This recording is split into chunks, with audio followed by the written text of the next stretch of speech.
ہمارے YouTube channel میں آپ کا خیر مقدم ہے۔ یہ کہانی ایک میٹھے مشروب والے جھرنے کی کہانی ہے۔ امید ہے کہ قارئین کرام کو پسند آئے گی۔ کہانی کو مکمل پڑھیں اور سنیں، تبھی کہانی سننے کا مزہ آئے گا۔ ویڈیو کو لائک اور چینل کو سبسکرائب ضرور کریں۔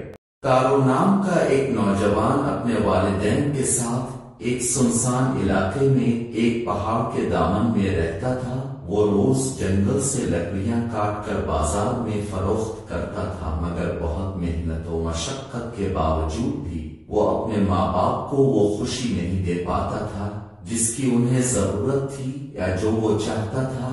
اس وجہ سے بہت پریشان رہتا تھا۔ ایک دن وہ اپنے والدین کے ساتھ اپنے گھر کے ایک کونے میں بیٹھا تھا کہ اچانک ہوا کا ایک طوفان آیا جس سے گھر کی دیواروں میں دراڑیں پڑ گئیں۔ ان سب کو سردی محسوس ہونے لگی، جبکہ اس کا بوڑھا باپ کانپنے لگا اور کہنے لگا، کاش کوئی مجھے ایک گلاس سی جو ایک میٹھے مشروب کا نام ہے دے دیتا، جس سے میں اپنے اندر گرمی محسوس کر پاتا اور میرے بوڑھے دل کو سکون مل پاتا۔ اس بات سے تارو کو بہت دکھ ہوا کہ وہ اپنے باپ کو اس میٹھے مشروب کا ایک گلاس نہیں پلا سکتا، کیونکہ سیک کہلانے والا یہ میٹھا مشروب بہت مہنگا تھا۔ میں کیسے پیسہ کماؤں ہے؟ اس نے اپنے اب سے سوال کیا تھا کہ اپنے باپ کو وہ مشروب لا کر دے سکوں۔ اس نے بہت زیادہ محنت کرنے کا فیصلہ کیا۔ دوسرے دن وہ علی صبح بستر سے اٹھ گیا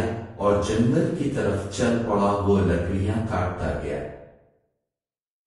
گیا یہاں تک کہ سورج سر پر پہنچ گیا۔ گرمی بہت زیادہ بڑھ گئی۔ اس نے اپنی جیکٹ اتار دی، پیاس سے اس منہ خشک ہو گیا تھا، اس کا چہرہ پسینے سے تر باتر تھا۔ او میرا بوڑھا غریب باپ، اس نے سوچا، اگر وہ اتنی گرمی محسوس کر لیتا جتنی مجھے ہو رہی ہے، اور وہ پھر تیز تیز لکڑیاں کاٹنے لگا اس لیے کہ زیادہ سے زیادہ پیسے کما سکے، اور وہ یہ کام صرف اور صرف وہ میٹھا مشروب حاصل کرنے کے لیے کر رہا تھا جو اس کے باپ کی ضرورت تھی۔ وہ لکڑیاں کاٹتے ایک دم رک گیا۔ یہ کیا آواز ہے جو اس نے سنی؟ یہ تو کسی ندی کے بہنے کی آواز ہے، مگر اسے یاد نہیں آ رہا تھا کہ اس نے ان جنگلوں میں کسی ندی کو بہتے ہوئے دیکھا ہو۔ وہ بہت پیاسا تھا، کلہاڑی اس کے ہاتھ سے چھوٹ گئی اور وہ آواز کی طرف دوڑ پڑا۔ اس نے چٹان کے پیچھے پانی کا ایک خوبصورت جھرنا دیکھا، پھر ایک جگہ سے جہاں پانی آرام سے چل رہا تھا اس نے اپنے ہاتھوں سے چلو بنا کر پانی پیا۔ وہ یہ کیا، یہ تو وہ میٹھا مشروب تھا جو اس کے باپ کو چاہیے تھا۔ اس نے اس ٹھنڈے مشروب کا ایک برتن بھر لیا جو وہ اپنے ساتھ لایا تھا اور اپنے گھر کی طرف چل پڑا۔ اس کا باپ وہ مشروب پا کر بہت خوش ہوا۔ مشروب پیتے ہی بوڑھے کی تھر تھراہٹ ختم ہو گئی اور وہ اٹھ کر فرش پر ٹہلنے لگا۔ بعد دوپہر ایک پڑوسن عورت بوڑھے کی خیریت کا پوچھنے آئی تو تارو کے باپ نے اسے بھی اس میٹھے مشروب کا کر دیا۔ عورت نے خوشی خوشی وہ مشروب پیا اور بوڑھے کا شکریہ ادا کیا۔ تب تارو نے اسے اس جادوئی جھرنے کی کہانی سنائی۔ اس کے بعد وہ عورت چلی گئی۔ عصر کا وقت ہوتے ہوتے اس جھرنے کی کہانی پورے گاؤں کو معلوم ہو چکی تھی۔ شام تک پورے گاؤں کے لوگ تارو کے گھر جمع ہو چکے تھے۔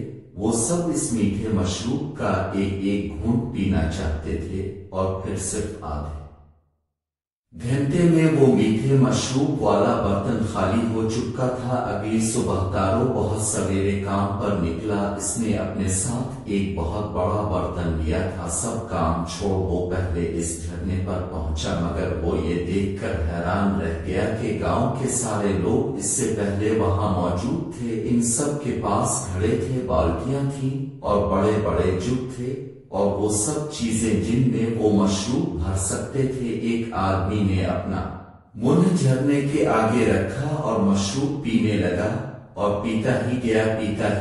پھر وہ چلایا، وہ یہ تو صرف پانی ہے اور کچھ نہیں۔ اس نے بہت کوشش کی مگر نہیں، اب وہ صرف پانی ہی تھا، نہ کہ میٹھا مشروب۔ گاؤں والے چلانے لگے، ہمارے ساتھ دھوکا ہوا ہے، تارو کہاں ہے؟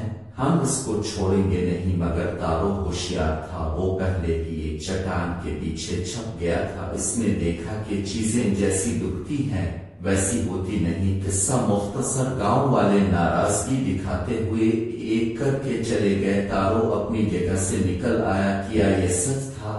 وہ میٹھا مشروب صرف ایک خواب تھا؟ اس نے ایک بار پھر وہ پانی اپنے ہاتھوں میں لیا اور منہ میں ڈالا، مگر یہ کیا؟ یہ تو وہی میٹھا مشروب تھا ایک اچھے بیٹے کے لیے۔ وہ جھرنا میٹھا مشروب ہی مہیا کرتا تھا اور باقی لوگوں کے لیے صرف ٹھنڈا پانی۔ پھر تارو اور اس کے جھرنے کی کہانی ملک کے بادشاہ تک پہنچی تو بادشاہ نے اسے انعام و اکرام سے نوازا اور اس جھرنے کا نام تارو کا جھرنا رکھا گیا۔